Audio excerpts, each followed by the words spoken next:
Exodus chapter 3.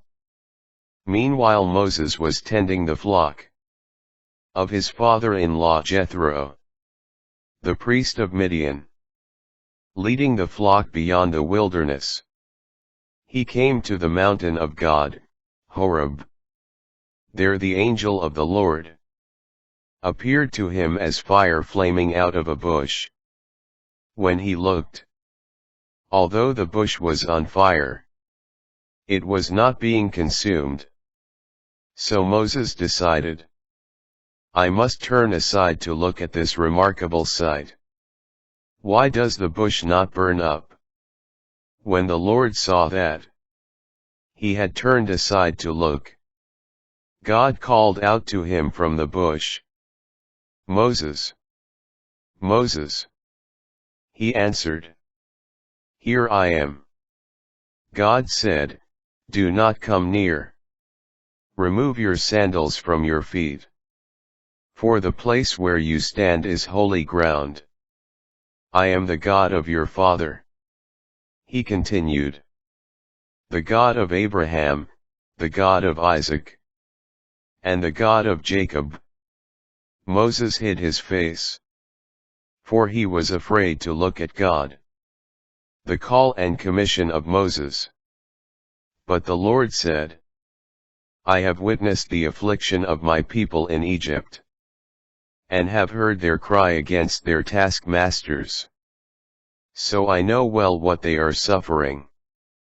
Therefore I have come down to rescue them from the power of the Egyptians, and lead them up from that land into a good and spacious land, a land flowing with milk and honey, the country of the Canaanites, the Hittites, the Amorites, the Perizzites, the Girgashites, the Hivites and the Jebusites. Now indeed the outcry of the Israelites has reached me, and I have seen how the Egyptians are oppressing them. Now, go. I am sending you to Pharaoh to bring my people, the Israelites, out of Egypt. But Moses said to God, Who am I, that I should go to Pharaoh and bring the Israelites out of Egypt? God answered, I will be with you, and this will be your sign that I have sent you. When you have brought the people out of Egypt, you will serve God at this mountain. But, said Moses to God, if I go to the Israelites and say to them, the God of your ancestors has sent me to you, and they ask me, what is his name? What do I tell them? God replied to Moses, I am who I am. Then he added, this is what you will tell the Israelites. I am has sent me to you. God spoke further to Moses. This is what you will say to the Israelites.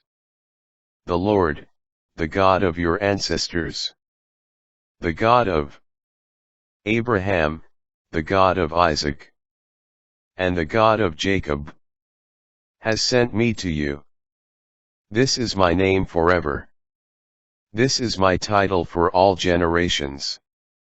Go and gather the elders of the Israelites, and tell them, the Lord, the God of your ancestors, the God of Abraham, Isaac, and Jacob, has appeared to me and said, I have observed you, and what is being done to you in Egypt.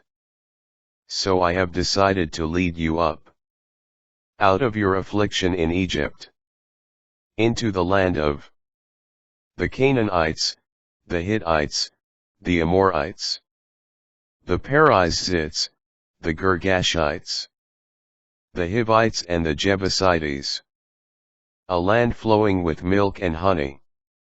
They will listen to you. Then you and the elders of Israel will go to the king of Egypt and say to him, the Lord, the God of the Hebrews, has come to meet us. So now, Let us go a 3 days' journey in the wilderness, to offer sacrifice to the Lord, our God. Yet I know that the king of Egypt will not allow you to go unless his hand is forced. So I will stretch out my hand and strike Egypt with all the wondrous deeds I will do in its midst. After that he will let you go. I will even make the Egyptians so well disposed toward this people that, when you go, you will not go empty-handed. Every woman will ask her neighbor, and the resident alien in her house, for silver and gold articles and for clothing. And you will put them on your sons and daughters. So you will plunder the Egyptians.